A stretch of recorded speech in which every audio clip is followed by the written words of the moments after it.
नमस्कार, जय हिंद, जय भारत। भारतीय अवाम ताकत दल अपने भारतीय भाई बहनों अर्थात अपने देश भारत की जनता अर्थात अपनी भारतीय अवाम से भारतीयता आधारित आपसी श्रद्धा, भारतीयता आधारित आपसी स्नेह, भारतीयता आधारित आपसी प्रेम, भारतीयता आधारित आपसी अखलाक मोहब्बत, भारतीयता आधारित आपसी सहयोग, भारतीयता आधारित आपसी सम्मान, भारतीयता आधारित आपसी एकता, भारतीयता आधारित आपसी भाईचारा तथा भारतीयता आधारित आपसी सद्भाव को समझने व उसे आत्मसात करके वैसा ही आचरण एवं व्यवहार करने हेतु और इसके पूरे देश में प्रचार प्रसार करने हेतु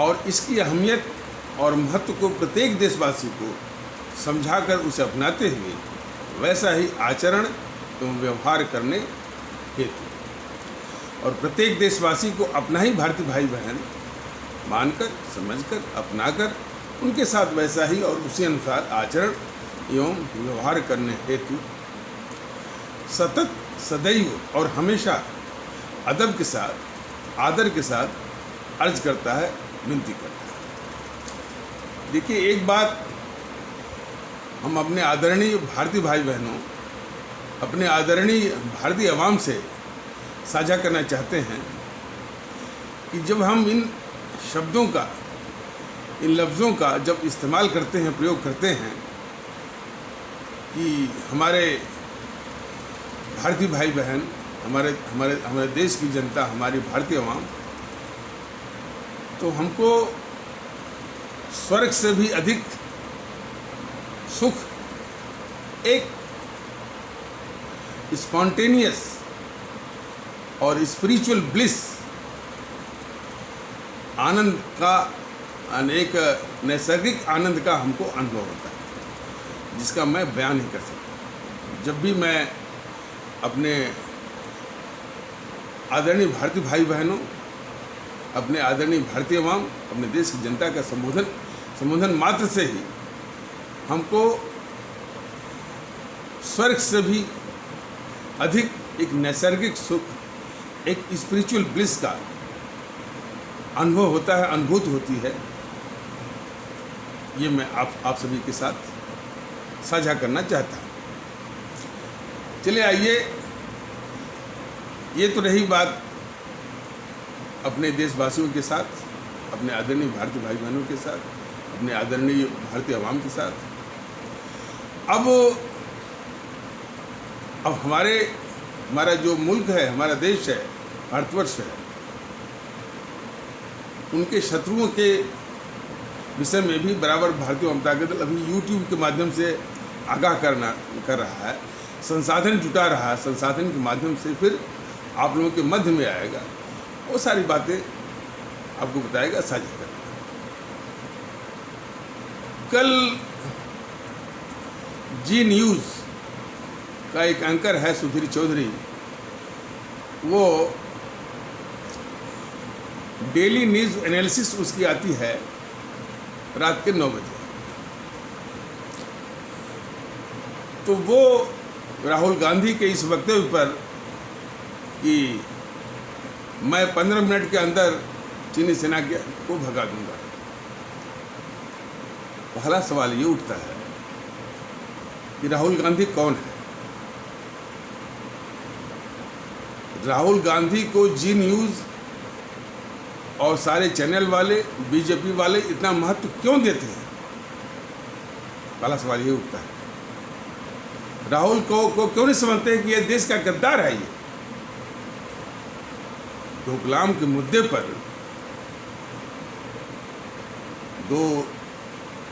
2 साल पहले जब ऐसी स्थिति, तनातनी और युद्ध जैसी स्थिति चीन के साथ बनी हुई थी, जो चीन हमारा दुश्मन नंबर 1 है,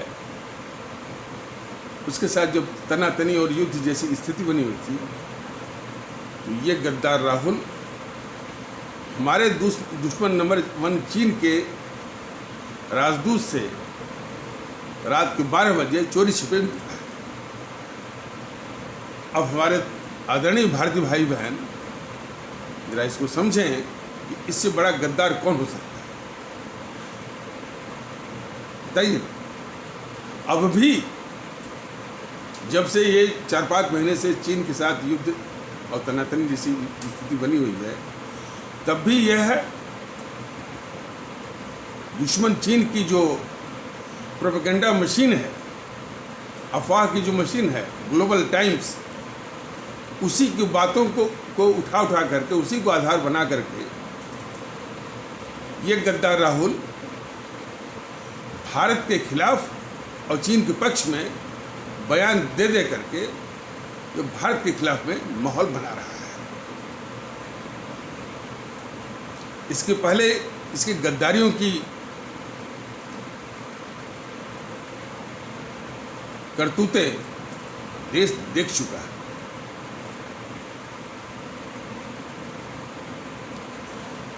इस देश को नहीं भूलना चाहिए और न भूलेगा कि जेएनयू जैसे शिक्षण संस्थान के प्रांगण से सरेआम यह नारा लगवाया गया था कि भारत तेरे टुकड़े होंगे, इंशाअल्लाह इंशाअल्लाह भारत की बर्बादी तक जंग जारी रहेगी। उस कन्हैया कुमार गिरोह का, जिसने इतना खतरनाक देश के खिलाफ ये नारा लगवाया, और वो नारा हमारे देश की संप्रभुता, सार्वभौमिकता, एकता, अखंडता पर सीधा हमला था। ये गद्दार राहुल उस गद्दार कन्हैया कुमार और उसके गिरोह के साथ खड़ा हुआ, संसद के अंदर भी और संसद के बाहर भी। तो हमारे आदरणीय भारतीय भाई बहन जरा गौर से समझें, इस राहुल से बढ़ करके इस देश का गद्दार कौन है।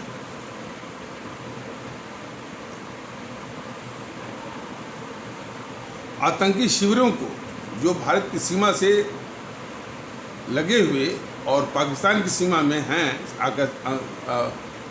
आतंकी शिविर, उनको नष्ट करने के लिए हमारी फौज ने जब सर्जिकल स्ट्राइक की, ये गद्दार राहुल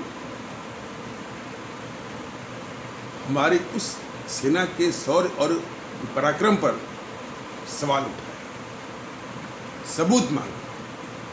हमारे आदरणीय भारतीय भाई बहन इसको भी गौर से देखें कि इससे बड़ा गद्दार देश का कौन हो सकता है। जब दूसरी बार हमारी फौज ने आतंकी शिविरों को पाकिस्तान के अंदर घुस करके बालाकोट में स्ट्राइक करके नष्ट किया, तब भी इसने जो है हमारी फौज के शौर्य और पराक्रम पर सवाल उठाया और उसके सबूत मिले। हमारे आदरणीय भारतीय भाई बहन बताएं कि इस राहुल से बढ़ करके इस देश का गद्दार कौन हो सकता है। अपने किसी नेता के द्वारा, अपने किसी छोट भैया नेता के द्वारा हमारी अपनी फौज के सेनाध्यक्ष को सड़क का गुंडा कहलवाता है, और हमारे दुश्मन पाकिस्तान के सेनाध्यक्ष बाजवा को गले लगाने के लिए अपना दूध भेजता है। कौन बाजवा? जिसके आतंकी और जिसकी सेना हमारे मासूम भारतीय भाई बहनों, महिलाओं और भारतीय भाई बहनों और बच्चों की निर्मम हत्या करती है। ये हमेशा आतंकवादियों की भाषा बोलता है, पाकिस्तान की भाषा बोलता है, चीन की भाषा बोलता है। पाकिस्तान का मीडिया और पाकिस्तान का जो राजनीतिक माहौल है, वो इसी के वक्तव्यों को उठा करके भारत विरोधी प्रचार करते रहते हैं। विदेशी मीडिया भी जो भारत विरोधी विदेशी मीडिया में इसी के वक्तव्य को उठा करके भारत के खिलाफ इस्तेमाल। हमारे आदरणीय भारतीय भाई बहन ये गौर करें कि इस राहुल से बढ़कर के गद्दार कौन। और इसके पहले भी भारतीय आवाम ताकत दल यूट्यूब के माध्यम से बता चुका है, और ये रिकॉर्डेड प्रूफ भी है कि राहुल गांधी तस्करी कर रहा था नशीली दवाओं का, ड्रग का स्मगलिंग कर रहा था बोस्टन शहर अमेरिका में, वहाँ पकड़ा भी गया था। लेकिन इस गद्दार राहुल को इसी बीजेपी का नेता और हमारे देश के प्रधानमंत्री के पद पर बैठा हुआ अटल बिहारी वाजपेयी ने इस गद्दार राहुल को बचा करके उस वाजपेयी ने प्रधानमंत्री रहते हुए देश के साथ गद्दारी की। तो ये नशीली दवाओं का, ड्रग का तस्कर रहा है। और ये कहना अतिशयोक्ति नहीं होगी कि रायबरेली सामूहिक बलात्कार, गैंग रेप का ये दोषी है, और किस प्रकार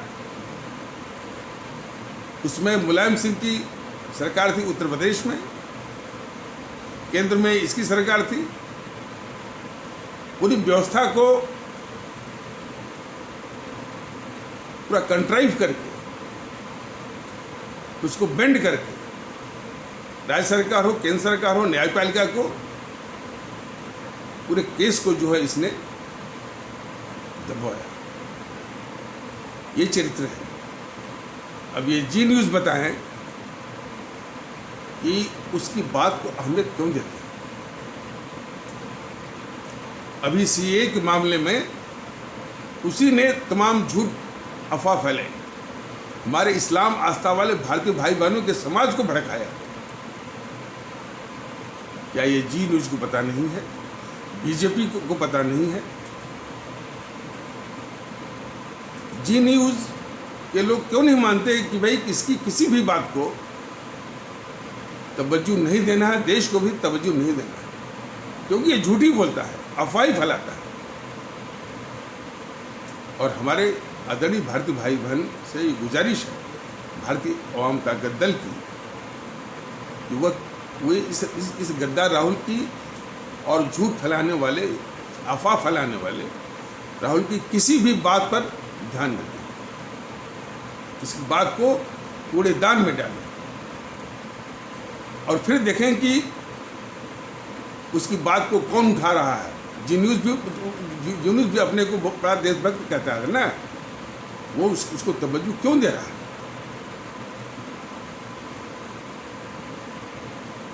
प्रश्न यही है, और कोई बात। बाकी तो देश जानता है कि उसी गद्दार राहुल के बाप का नाना जो सर्वाधिक ऐतिहासिक गद्दार था, नेहरू हमारे भारत का सर्वाधिक ऐतिहासिक गद्दार था, और अंतर्राष्ट्रीय साम्राज्यवादी ताकतों का बहुत ही खतरनाक भारत विरोधी एजेंट था। कैसे कैसे गद्दारियां करके हमारे देश का अक्साई चीन सहित 42,000 वर्ग मील वो अपने दुश्मन नंबर 1 चीन के हवाले किया इस गद्दार नेहरू। तो ये गद्दार राहुल अपने बाप के गद्दार नाना से पूछे, अपने बाप के नाना से पूछे या पर नाना से पूछे ने, पहले उस गद्दारी का पहले हिसाब दे और देश को बताए, और उसके बाद भी इस जीएनपीसी जब तक सत्ता में रही, जीएनपीसी मतलब गांधी नेहरू परिवार चंडाल चौकड़ी काकस, इसने एक रोड नहीं बनाया ताकि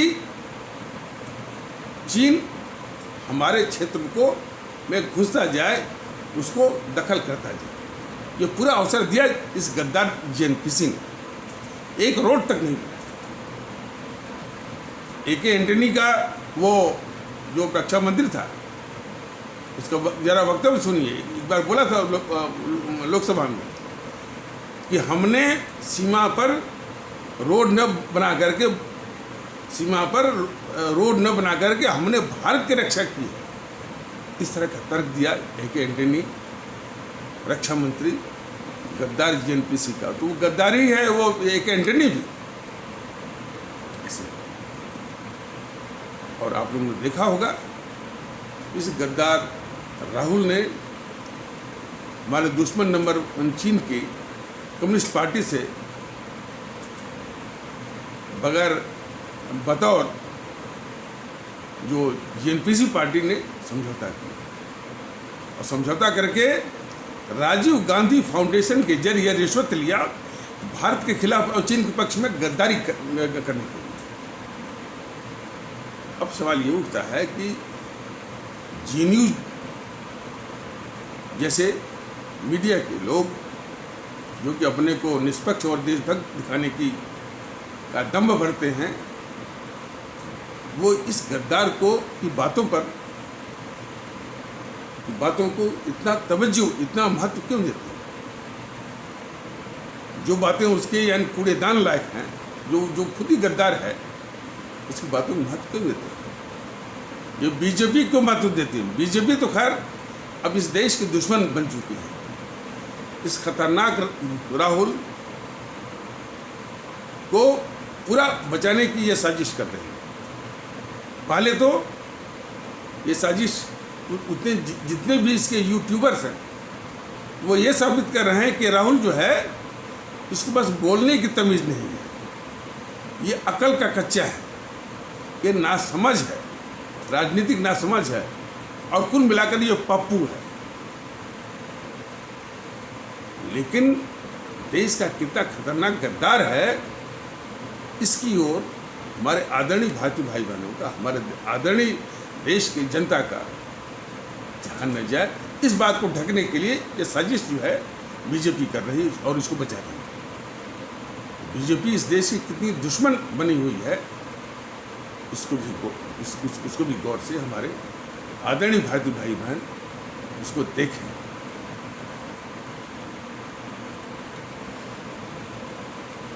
हाथरस के विषय में योगी जी एक नया शगुफा लेके आए हैं कि जाति हिंसा भड़काने की साजिश थी। योगी आदित्यनाथ जरा ये बताएं, पहले देश को बताएं, अपने और उत्तर प्रदेश के भारतीय भाई बहनों को बताएं कि जिसका वो नाम ले रहे हैं पीएफआई का सरगना कौन है, क्या इतना भी उनको नहीं पता है? ये हमारे प्रदेश के भारतीय भाई बहनों को, उत्तर प्रदेश के भारतीय भाई बहनों को देश को धोखा क्यों दे रहे हैं? इस पीएफआई का, सिमी का, एसडीपीआई का सरगना जेएनपीसी है, गांधी नेहरू परिवार चांडाल चौकड़ी है, गांधी नेहरू परिवार चांडाल चौकड़ी कागज है। योगी जी आप उसको क्यों बचा रहे हैं? योगी जी को का नाम लेकर भारतीय जनता दल अपना उनको मुंह नहीं लगाना चाहता। ये तो ये सवाल तो सीधे मोदी जी से। तो मोदी जी के मुख्यमंत्री आदित्यनाथ जी जरा ये बताइए कि आपको सिर्फ एक आस्था विशेष के लोग ही नापसंद हैं। आपने इलाहाबाद का नाम प्रयागराज रख दिया, लेकिन उसी बगल में एक गद्दार खानदान है नेहरू का, मोतीलाल नेहरू इंजीनियरिंग कॉलेज, उसका नाम आपने क्यों नहीं बदला? मोतीलाल को गद्दार नहीं मानते हैं इस देश का आदित्य योगीनाथ जी, आप बताइए, देश को बताइए। अरुण जेटली की जब मृत्यु हुई तो उनको सम्मान देने के लिए उनके नाम पर स्टेडियम का नाम रखना था।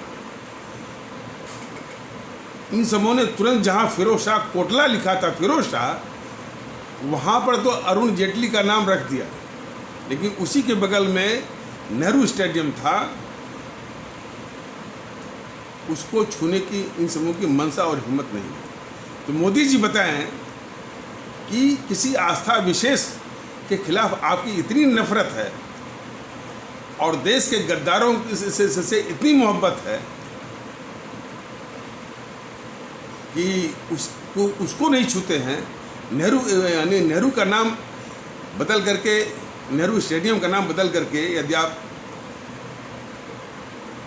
ये अरुण जेटली स्टेडियम रखते, तब आप ये कहने के अधिकारी बनते कि सबका साथ सबका विश्वास। सबका साथ सबके विश्वास के मुखौटे के नीचे तो किसी आस्था विशेष के खिलाफ आपकी नफरत दिखती और एनपीसी नेहरू जैसे गद्दारों के प्रति आपकी मोहब्बत दिखती। तो यही तो आपकी गद्दारी है मोदी जी। मोदी जी, यही गद्दारी है आपकी देश के खिलाफ।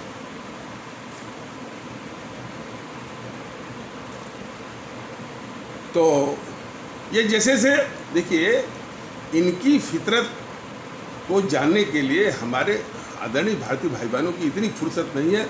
हाँ, ये बड़े शातिर किस्म के, शातिर जेएनपीसी भी है, गांधी नेहरू परिवार चांडाल चौकड़ी काकस भी है, और उसी के बराबर ये बीजेपी भी है। और इसीलिए बीजेपी उसकी रक्षा भी कर रही है।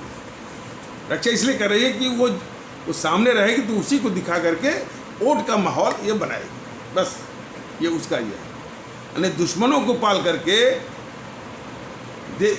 जो देश के खतरनाक दुश्मनों को पाल करके उन्हीं को दिखा करके वोट का माहौल बनाना। ये साजिश जो है बीजेपी की है अपने देश भारत के खिलाफ।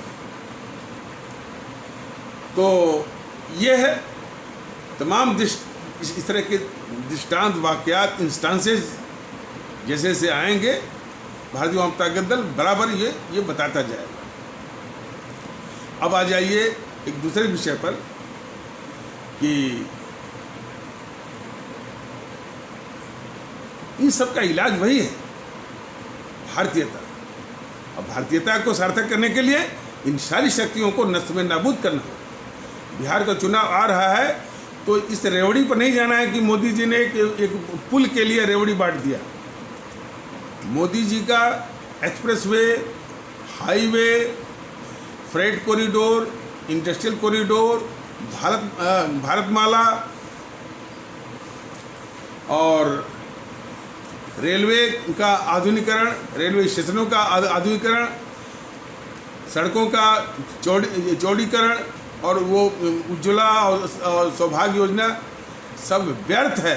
क्यों व्यर्थ है? यह देश के दुश्मनों को पाल करके उनके पापों को धुलने का जो साजिश कर रहे हैं देश के खिलाफ। मोदी जी को हमेशा याद रखना चाहिए, शायद वो तुलसीदास जी को जानते भी हैं कि नहीं जानते हैं, भारतीय जनता दल को शक है। और जानते भी हैं तो उनके मन में सम्मान है कि नहीं सम्मान है। उनके एक चौपाई को जरा गौर करें मोदी जी कि जहाँ सुमत तह संपत्ति नाना और जहाँ कुमत तह विपद निधान।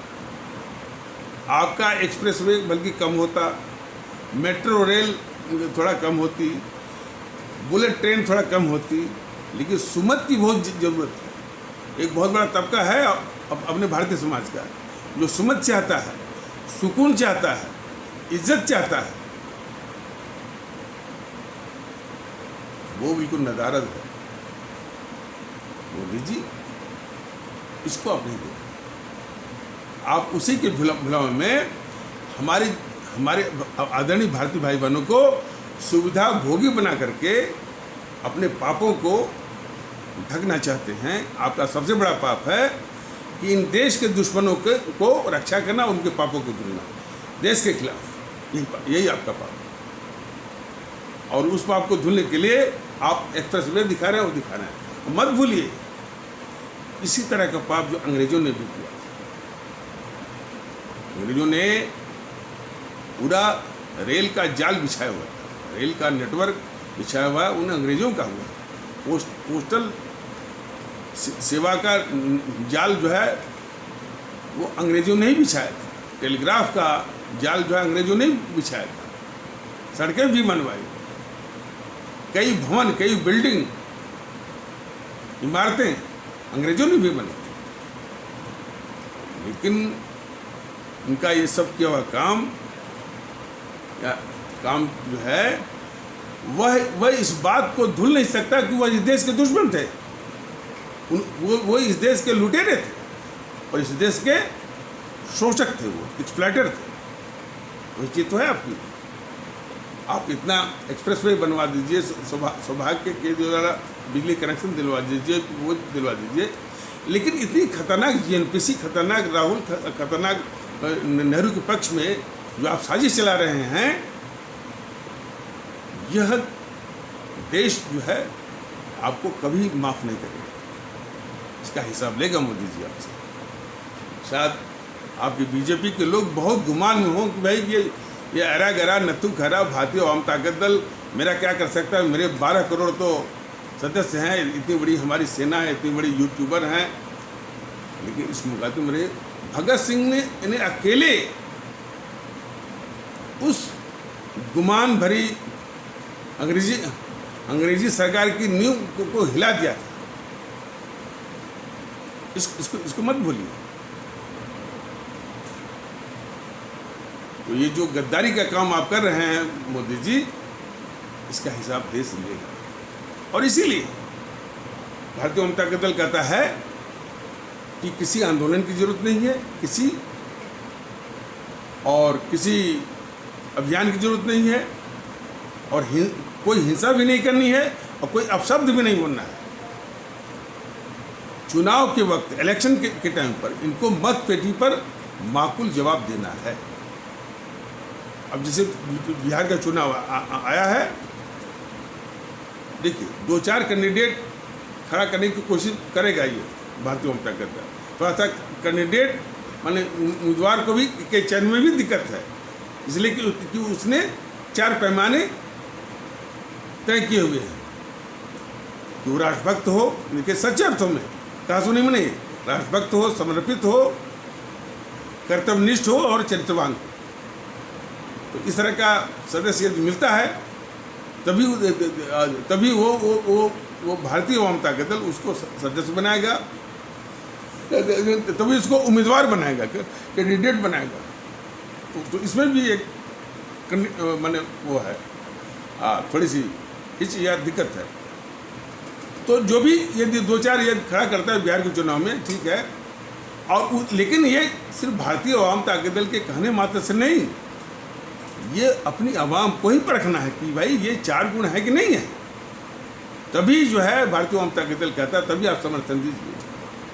लेकिन बाकी में एक सिरे से नोटा दबा करके इन घोर समाज विरोधी, घोर देश विरोधी ताकतों को सबक सिखाइए, नष्ट में नाबूद करिए। भारत की पावन धरती से समूल समाप्ति की दिशा में कदम बढ़ाइए। इनको शून्य उठ दे, ये दूसरी और वास्तविक आज़ादी हासिल करनी है। बहुत बड़ा। तो इस संदेश को हम भारतीय जनता दल और पुरजोर से उठाएगा, उठाता रहेगा। और इन सारी शक्तियों का नाश करना है, ये हमारे आदरणीय भारतीय भाई बहनों को, हमारे आदरणीय भारतीय आवाम को ठान करके उसको करके दिखाना।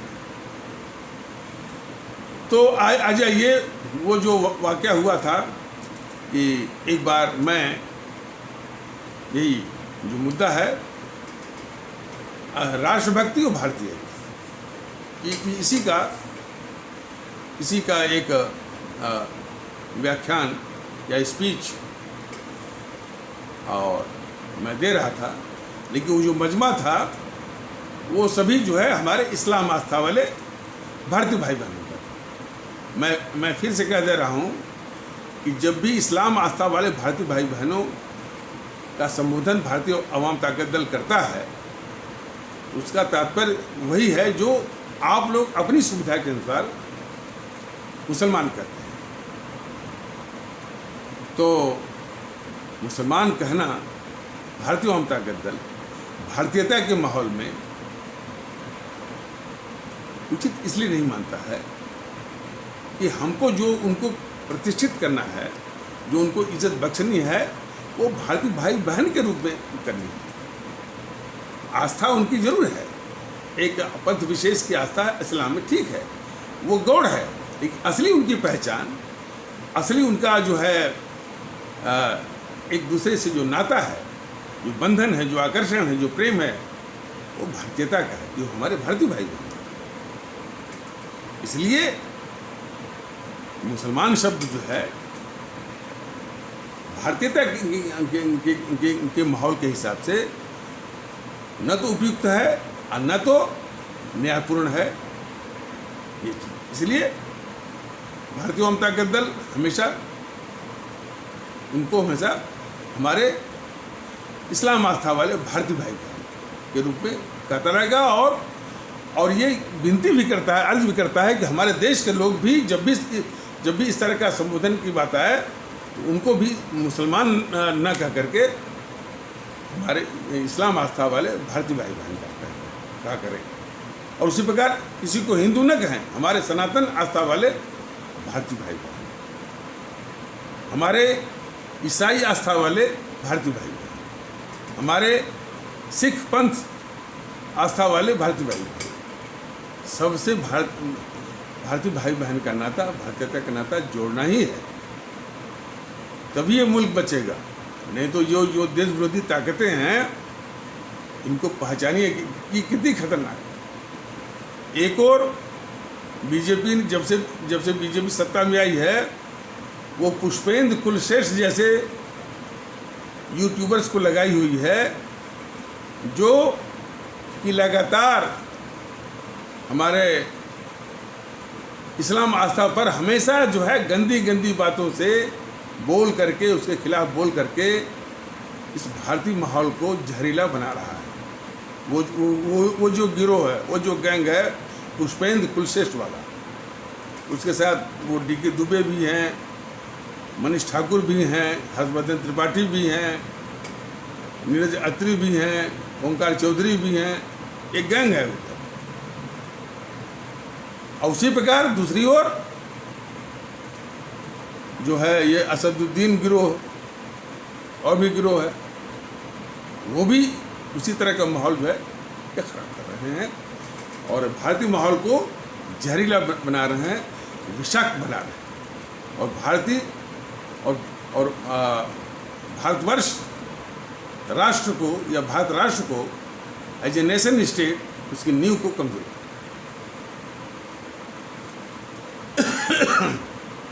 तो अब एपिसोड थोड़ा लंबा होने की संभावना है, अब इसमें कवर नहीं हो पाएगा। अब एक और एपिसोड में हम चाहते हैं कि जब भी बात हो पर वो चूँकि मामला बड़ा मार्मिक है और बहुत दूर तक संदेश देने वाला है, इसलिए हम चाहते हैं कि कोई उसमें कटौती न हो। तो ये दो वाक़या का कहने का मतलब है कि यदि मन में सबके यदि भारतीयता का यह जज्बा हो तो सारी समस्याओं का, कठिन समस्याओं का, विकट समस्याओं का समाधान निकल आए। यही जो मैंने दो ऐसे वाक़या जो हमने उसका सामना किया, तो ये समझने की जरूरत है। तो अब जैसे वो हाथरस वाली बात ले लीजिए, अब क्या है साजिश, कौन सी साजिश? जाति दंगा भड़काने की, और जाति दंगा भड़काने की साजिश के नाम पर पीएफआई। अरे भाई पीएफआई का सरगना जो जीएनपीसी है ना, उसको क्यों नहीं पकड़ते, उसको नस्ल में नाबूद क्यों नहीं करते? सीएए के नाम पर जो है पूरे देश में जो हिंसा फैलाने की साजिश की गई थी, दिल्ली में जो हिंसा की गई थी, दिल्ली में जो बसें जलाई गई थी, अलीगढ़ मुस्लिम विश्वविद्यालय नदवा वगैरह में जो हिंसा फैलाई गई थी, इस सब का सरगना कौन था? मोदी जी आप बताइए ना, योगी जी आप बताइए, कौन सरगना था? सिर्फ जो है वो अमानतुल्ला और ताहिर हुसैन थे। यदि यहीं तक है, यदि यहीं तक आप बात फैला रहे हैं, और ऐसा चैनल वाले भी फैला रहे हैं, देश के साथ बहुत बड़ी गद्दारी की। इसका सरगना कौन है, किसने भड़काया था? आप भूल गए मोदी जी? इसी सोनिया ने रामलीला मैदान में क्या बोला था? अपने पूरे इस्लाम आस्था वाले समाज को भड़काने के लिए कहा था कि घरों में छुप कर क्यों बैठे हो, घरों में जो है वो चुप बैठना कायरता है, घरों से बाहर निकलो, सड़कों पे आओ, आंदोलन करो। और अपरोक्ष रूप से उसी ने इशारा किया था कि हिंसा भड़काओ, तोड़फोड़ करो। तब भी क्या क्या और प्रमाण चाहिए आपको? ये सरगना नहीं है, कि सरगना है ये? मोदी जी, आप सब जानते हैं, यह देश धीरे धीरे देख रहा है, बहुत गौर से देख रहा है कि आप किस तरह से असली अपराधी को बचा करके, असली अपराधी को बचाते हुए छुट भइयों को निशाना बना करके पूरी समस्या को पाल रहे हैं, देश के खिलाफ गद्दारी कर रहे हैं। तो और इतना ही नहीं, इस देश में अराजकता फैलाने के लिए, हिंसा फैलाने के लिए इस PFI ने फंड मंगाया था विदेश से। वो फंड किसको दिया मोदी जी, बताइए ना? पता नहीं आपको? इसी GNPC के नेताओं को दिया था। अब तो प्रधानमंत्री है ना, फिर भी आपने क्या किया हुआ? तो GNPC को जो बचाने का अपराध जो करते जा रहे हैं, देश मोदी जी आपका हिसाब लेगा। आप मुगालते में मत रहिए, आप गुमान में मत रहिए। जो गद्दार GNPC है, गद्दार उसका नेहरू, उस गद्दार इंदिरा, गद्दार राजीव, और ये जो सबसे घोर गद्दारी कर रहा है ये राहुल बचाने की जो साजिश आप मोदी जी कर रहे हैं, देश आपसे ये हिसाब लेगा। तो और हर बात पर वो कोरोना फैल गया तो मौलाना साहब तो ये छुपा पड़ा था इसी वकला में। क्या आपकी पुलिस ने कुछ नहीं किया ना, सिवाय जो है समस्या की ओर से ध्यान भटका करके दूसरी ओर करके समस्या को पालना, देश को दुश्मनों को पालना, यही आपकी फितरत रह गई, यही आपकी नीयत रह गई मोदी जी। यह देश के साथ बहुत बड़ी गद्दारी है ये, और ख़ास करके राष्ट्रवाद का जो मुखौटा पहने हुए हैं, वह देश को कितना छल रहा है और देश के साथ कपटपूर्ण व्यवहार कर रहा है। सबका साथ सबका विश्वास, उसका भी मुखौटा पहने हुए हैं। और सबका साथ सबका विश्वास में यह है कि देश के गद्दारों को, GNPC को अपने गोद में बिठाकर उसकी रक्षा करना, और किसी पंथ विशेष की आस्था वाले समाज के प्रति एक आंतरिक घृणा का प्रदर्शन। फिरोज शाह कोटला का नाम छोड़ करके यदि आप नेहरू स्टेडियम का नाम यदि अरुण जेटली रखते तो वो कुछ प्रमाणित होता कि वाकई में आप जो है सबका साथ सबका विश्वास को प्रमाणित करते हैं। लेकिन आपके मन में तो घृणा है किसी आस्था विशेष के समाज के खिलाफ, और उन जो देश के गद्दार है, देश का सर्वाधिक ऐतिहासिक गद्दार है वो जो नेहरू, उसके प्रति आपकी मोहब्बत है, यही तो आपकी गद्दारी है देश के खिलाफ। और ठीक यही व्यवहार जो है GNPC हमारे अमर शहीदों के प्रति कर रही थी।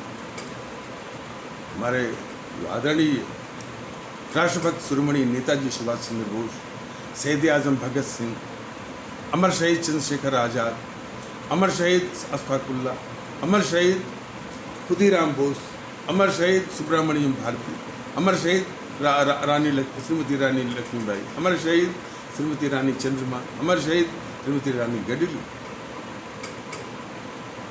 उनकी शहादत कुर्बानी की लोकप्रियता भारतीय जनमानस में ना है, ये बड़ी लंबी साजिश किया है JNPC ने, और उसी साजिश के पद चिन्हों पर आप भी चल रहे हैं।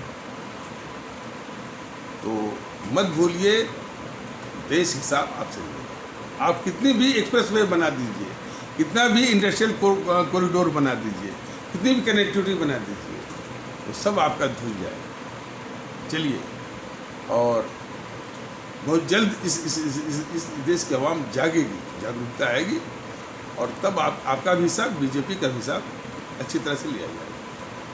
तो इन्हीं आवश्यक शब्दों के साथ इस आवश्यक परिचर्चा को यहीं पर विराम दिया जाता है।